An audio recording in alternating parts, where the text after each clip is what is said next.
Hello, welcome সবাইকে। শুভ রথযাত্রা। আজ যেহেতু জগন্নাথ দেবের রথযাত্রা ছিল, সেহেতু আমি আজ নিরামিষ রান্না করেছিলাম।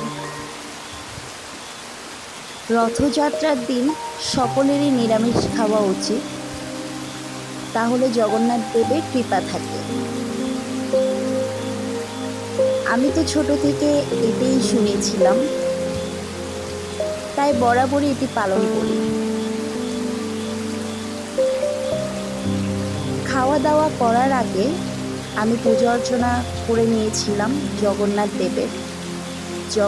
দেবকে ভোগও দিয়েছিলাম। এর পরবর্তীতে বের হয়ে গিয়েছিলাম রথ টানার জন্য। প্রচুর ভিড় ছিল। রথ যখন টানা শুরু হয়েছিল, তখন থেকেই মানুষ আসলে ওয়েট করছিল কখন রথ আসবে। ওয়েট করতে করতে রথ চলেও এসেছিল, রথ টানা শুরুও হয়ে গিয়েছিল। এর পরবর্তীতে কখন যে সন্ধে হয়ে গিয়েছিল আসলেই বলতে পারি না।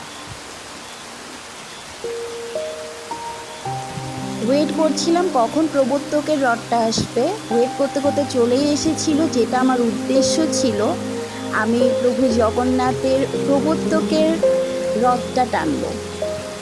প্রভু জগন্নাথ আমার উপর কৃপা করেছে, এই জন্য আমি প্রবর্তকের রথটি টানতে পেরেছিলাম। প্রচুর ভিড় ছিল তখন প্রায় 8টা নাগাদ।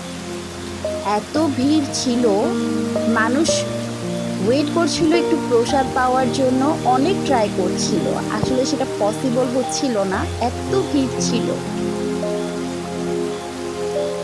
তাও অনেকে পেয়েছিল প্রসাদ, অনেকে পায়নি। এরপর আস্তে আস্তে ভিড় কমছিল, কারণ রথ টানার শেষের দিকে ছিল।